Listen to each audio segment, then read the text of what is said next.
Before we move on to page 2 in our 7.4 notes, I just want to make sure everybody got the graph in. I was just turning it to draw the graph and I saw that the video stopped. So just make sure your graph looks like that. I'm sure it does. We had the points in. And let's go ahead and learn about left and right shifts. So we know about up and down shifts when we add a point or add a constant at the end. Then we get a shift up. If we subtract a constant at the end, we get a shift down. So now what happens when we add the constant inside the parentheses, part of the squared, so not out here at the back, because remember our other ones we just did were like this. So you have to know the difference between that and this.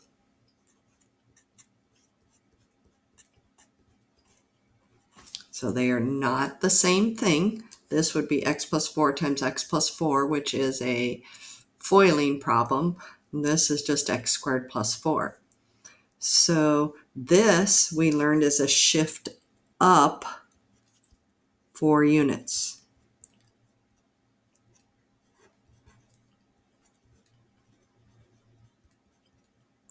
What we're going to learn in this section is that this is a shift left 4 units. And so I'll tell you how you can remember which one's which. This one is with the x. The x-axis is left and right movement. So that's how you know this is left and right. This one is not with the x, it's y equals, so it's up and down movement. So when it's in the parentheses with the x, it's left and right movement. When it's just out there added, it's up and down movement. And the tricky thing about left and right is you do the opposite. So on up and down, when it was plus 4, we went up 4. When it was minus 4, we went down 4. But on the x-axis, we always do the opposite. So even though positive 4 is right 4, we do the opposite. So that's why this is left 4. Likewise, if we had y equal x minus 4 squared, minus is usually left, but since this is with the x, we do the opposite. So this would be shift right 4.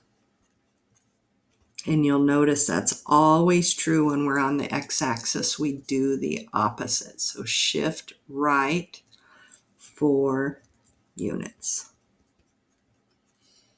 So inside the parentheses, it's left and right movement because it's with the x, and the x-axis is left and right. But we do the opposite. So that's what all this hubbub is about. So this would be better to look at than when you read this, you go, huh? But when you see that, that makes sense. So that is just when h is greater than 0, it's going to be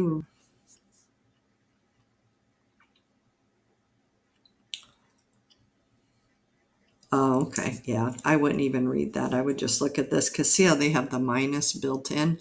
So that's why what they're saying doesn't really make sense. Okay, so let's take a look at this. So here's our mother function. And this is 1, 2, 3. So this is going to be 3. Let's just fill the number in. And this is 1, 2, 3. So this is 3.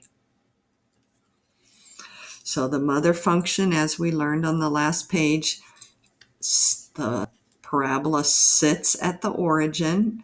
And then we go, it's positive. And then we go over 1, up 1. Then we go left 1, up 1. Then we go right 2, up 1, 2, 3, 4, and then we go left 2, up 1, 2, 3, 4. So with left and right movement, remember how I said it's in the parentheses. So I know this is left and right movement because it's in the parentheses, and I do the opposite. So this is take the parabola and move it right 3. So 1, 2, 3. Then we do the mother function. Over 1, up 1, left 1, up 1, over 2, up 1, 2, 3, 4, left 2, up 1, 2, 3, 4, and put your arrows on it. Okay, so when it's with the X, it's left and right, but we do the opposite. So this one's with the X again. We do the opposite, which would be left 3. So take your vertex and move it left 1, 2, 3. Then you go right 1, up 1, left 1, up 1, right 2, up 1, 2, 3, 4, and then left 2 from the vertex up 1, 2, 3, 4. Arrows on both ends. So equally as easy as the last one, you just have to think opposite when it's with the X. So let's take a look at these. We'll do A and C, and then you can turn off your video and try and do B and D on your own. So that way I don't leave you with both the negatives. Okay, so this is with our X. That tells us that it's left and right movement, and I do the opposite. -1's to the left, so the opposite is shift right 1 unit. And then do the mother function. So shift right 1 unit. It's going to cup up because the leading coefficient is positive. And then I just do my mother function. Over 1, up 1, left 1, up 1, right 2, up 1, 2, 3, 4, left 2, up 1, 2, 3, 4. And then we draw our parabola just like before, with arrows on both ends, rounded at the vertex, not pointed. So there's our first one. Okay, so number or letter B is going to be similar to that. So now let's go to C. And then you can do these two over here. So this parabola I can see is going to be cupped downward. See the negative at the end? Or at the end. How about at the beginning? So that's what tells me it goes down. And I see that there's a value in with X, so I need to do the opposite. So positive is to the right, so this would be shift the mother function left 3 units. So when it's not in parentheses, you do what it says, up and down. But when it's in parentheses with the X, you do the opposite. So left 3 units. And remember, it cups down. So when you do your mother function, over 1, down 1, left 1, down 1, over 2, down 1, 2, 3, 4, left 2, down 1, 2, 3, 4. There's our new parabola. So this is a reflection. That means it's flipped over.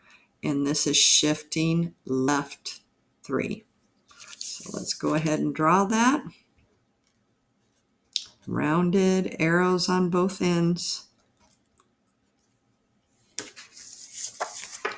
And there is our reflected and shifted left 3 units mother function. Okay, so go ahead and shut off the video. I want you to try B and D on your own. Make sure you got this, because this is part of the 2 10-pointers on our test. So this is big stuff, making sure you know how to graph a parabola.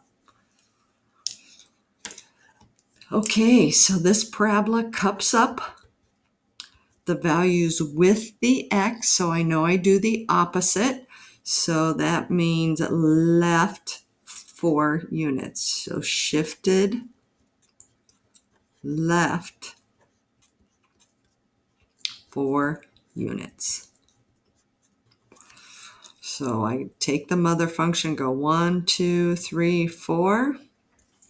This tells me it cups up because the leading in front of the parentheses is positive, so then I just do the mother function. Right 1, up 1, left 1, up 1. Right 2, up 1, 2, 3, 4. Left 2, up 1, 2, 3, 4. And there we have it. And we just draw it in. Rounded arrows on both ends. Piece of cake, huh? I told you this section was fun. Okay, let's look at the last one on this page. So hopefully you recognize that this parabola is upside down. That negative right there tells me it cups down. 3/2 is 1.5. When you either type it in your calculator or divide it by hand. And this, because it's with the X, tells me it's left and right movement, and I do the opposite. So this is going to be 1.5 units to the right. So shift 1.5 units right. And then don't forget, I always draw that because it's really easy to forget about that negative. So I always draw it there so I have it waiting for me. So take the mother function, shift 1.5 units to the right because we do the opposite of minus. And then you do your mother function over 1, so we're in the middle, down 1. Left 1, so you're in the middle, down 1. Right 2, so you're still in the middle, down 1, 2, 3, 4. Left 2, so you're in the middle, 1, 2, and down 1, 2, 3, 4. And if you've made a mistake, it's pretty easy to pick up on it because these are always going to be symmetric. So I can see my points are symmetric, so it's looking good. So rounded arrows on both ends. And that is our left and right movement. So remember the difference. When it's just added or subtracted out at the end, it's up and down. When it's with the X in parentheses, it's left and right. Okay, so the next one's a little bit more work. Up and down's easy, left and right's easy, but when you put a number in front of the mother function, in front of the x squared, then it gets a little bit tricky because what this does is make it fat and skinny. They call it a vertical shrink and a vertical stretch. So a shrink just means it's getting fatter. So vertical shrink means it goes up slower. A stretch means it's getting skinnier. It's going up faster. So shrinks and stretches are caused by putting a number in front of x squared. So far we've been adding out back or subtracting, or we've been adding or subtracting from the x inside parentheses. Now we're going to put a number in front, and at the end we're going to put it all together, but we're just doing one piece at a time so you can learn each one. So when a is between 0 and 1, does everybody recognize that means it's a fraction? And it's between 0 and 1. So if a is a 1/2, 3/4, then the graph is going to be a shrink. So think about that. If you take half of something, isn't it going to get smaller? So the parabola goes up slower. So makes it wider, I guess we could say. If it's greater than, so this would be like 1/2 x squared, for instance. If it's greater than 1, which means it would be like 2x squared or 3x squared or 4x squared, then it's a stretch because it's going up twice as fast. So it's going to be thinner than the mother function because it's going up 2 times faster. Multiplying by a fraction makes it go up slower. Just like if you take half of your age, it goes up slower. But if you take your age times 2, it gets bigger faster. So fractions make it wide. Whole numbers make it get skinnier. And the same is true for the negatives. So if you have a negative 1/2 in front, it's just going to cup down and be wider. If you have a negative 2 in front, it's going to cup down and be thinner. So here's some pictures for you just to kind of get a visual on it. Remember, there are all arrows here.